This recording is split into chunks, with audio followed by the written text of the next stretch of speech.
welcome back to my channel, Nurse Sonia. And today, as I promised, we have the part 2 of our visa guide application. We stopped here in our UK travel history. How many times did you traveled in the UK? And then, now we will proceed here in our UK visa application. Have you been issued with UK visa in the past 10 years? So, for me, it's a no. So, no and save and continue. Just select as applicable. Travel to Australia, Canada, New Zealand, USA, or EEA. For me, none. So, I just say no, 0 and save and continue. Travel history, like as applicable, of course. Problems with immigration to the UK, if you do have some problems with the immigration. Refused a visa, deported, removed, required to leave, or refused entry if there is. But for me, I know, no ang sagot natin dyan. And then, problems with immigration to countries other than the UK. And conviction and other penalties if you do have some criminal records from other countries or in the UK, just say no. If none, no, I have never had any of these. Save and continue. Terrorist activities, of course, no. No.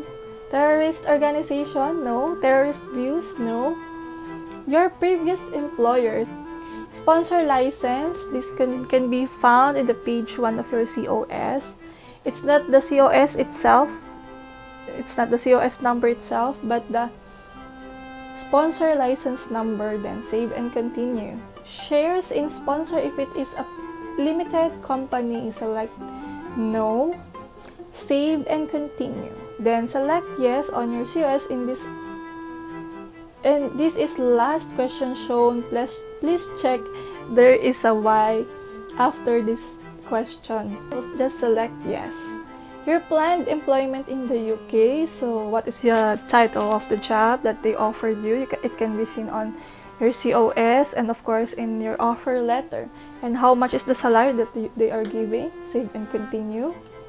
Is your employment in a profession that requires an overseas criminal record check? And yes po, especially for the nurses. Countries you have been present in for 12 months. So if you do have some countries that you visited from the past 12 months or more. No, I mean, if you do have countries that you have been present in for 12 months or more. Are you applying as a midwife or nurse? Of course, as a nurse, then yes. Confirm you can provide evidence to show you have done one of the below. Obtain full registration of the Nursing and Midwifery Council. Of course, if you are already done with the NMC application, and I also have this step-by-step process on how to apply in NMC under new system, so you can check it out here in my YouTube channel. And pass the NMC's computer-based test. Shortage occupational list, yes, because being a nurse is one of the most in-demand profession in the whole world, diba? Agree?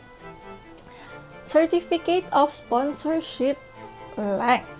It depends on your COS, but for me, it's 3 years or less. Save and continue. Additional information about your application, like for example, pass the UKVI IELTS, pass the OET, pass the CBT test. Just put the date. Received NMC decision letter.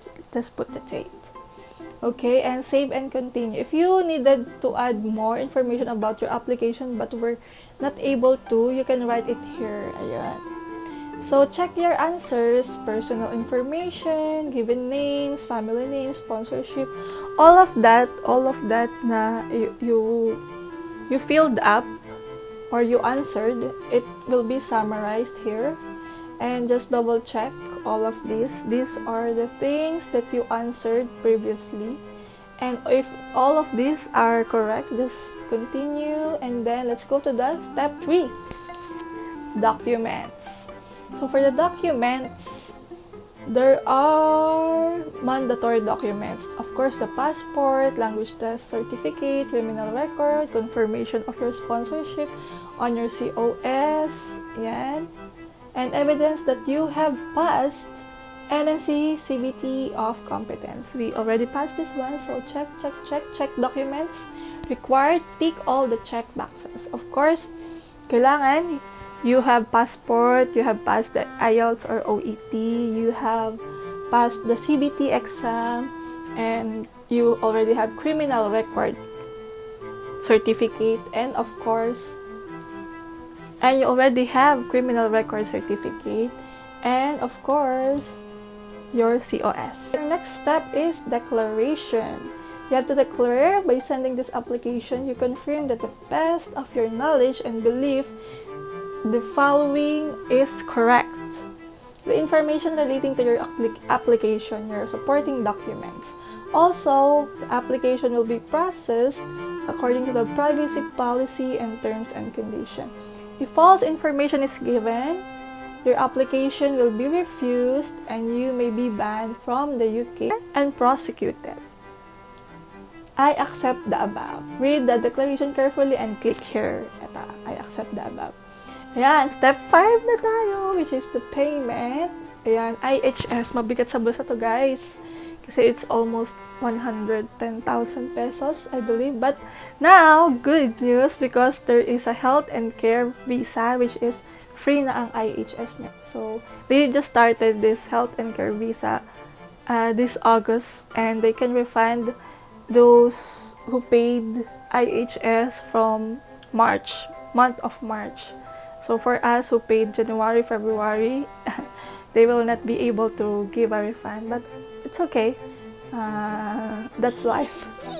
So go to IHS website. So you just click here and then you will proceed to the IHS website. Click to proceed for online payment. So you have to click this, go to IHS website, and click to proceed for online payment. Pay towards your healthcare in the UK. You may need to pay a healthcare surcharge called IHS as part of your visa application. It costs 400 GBP. So, per year. So, if times 3, it's 1,200. If you're applying for a student visa and healthcare surcharge, it's 300 pounds per year. So, yan. A person making a 5-year visa application would pay 400 times 5, 2,000 pounds a year. For this service, use this service to pay the healthcare surcharge unless you are applying for your visa online or at UK Premium Service Center. Get an IHS reference number which will be included in your visa application. You'll need this even if you don't have to pay. You'll need your passport or travel document or your payment card. You may be exempt from paying the healthcare surcharge, but you still need an IHS reference number. So then continue. There will be a summary. If there's a missing details, just put it here, like your work start, work end, your location. Just put it here. Are you applying from within the UK? Just select as applicable. So, of course, no, kasi if you are from outside the UK pa. If you are applying from inside the UK, you can just click yes, but for us, no. And staying in, ayan, are you applying to stay in the Isle of Man, Jersey, or Guernsey? For me, it's a no, so it no. Summary, ayan, sinumarize lang nila yung ating in-answer a while ago. And then declaration, I agree. Read and continue. These details are correct. So you don't have any dependents. These details are correct. I agree. Yan. Payment summary. Of course, they will show your payment salary. You can fill this one for your card number. We are in the payment already. And of course, card number, expiry date, card holder's name, security code.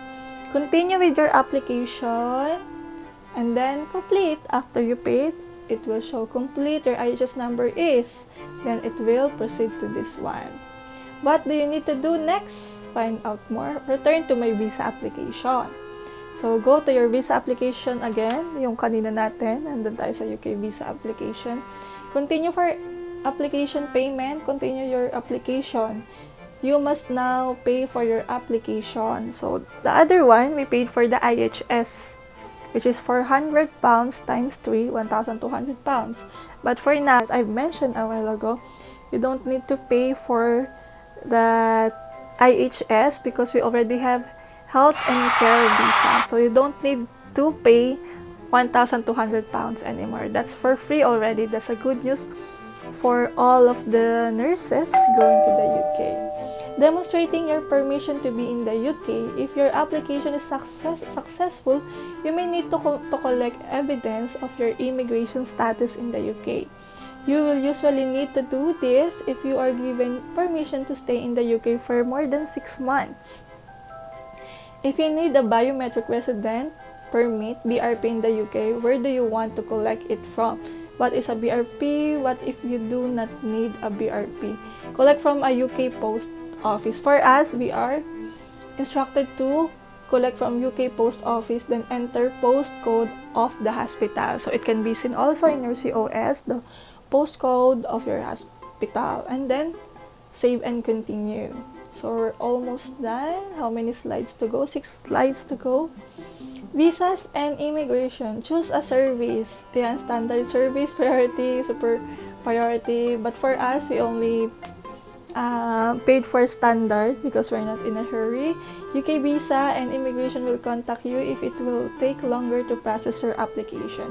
Save and continue. Select center for biometrics. So for us, we are applying and sending our biometrics via Saudi Arabia. So we'll put here, if you are to give your biometrics in Manila or in India, in Kerala, and you just need to put the Center of Biometrics appointment. Save and continue. Your payment provider, ayan, if you are using Visa, MasterCard, select card provider and complete the payment. And then after you pay, payment successful, Tier 2 General Visa, congratulations. Visa application payment is completed now, and you just need to save and continue to final task. On successful payment, you will receive email. Payment successful, your date, the date you paid, and your name, your visa, Tier 2 General Visa, and service option if you're in a standard or if you're in a priority. Reference number, they will give it to you. This email confirms that amount paid and the application reference number. We cannot provide an invoice, but this email provides confirmation that we have received your payment. What you need to do next is, yan, further actions you must complete the mandatory actions. Mandatory actions is download your supporting document checklist. Yan, download this one. There is a checklist that can be downloaded. Check requirement, if you need a tuberculosis test. Here in Saudi Arabia, we don't need a tuberculosis test or TBIM, but in the Philippines, they need that one.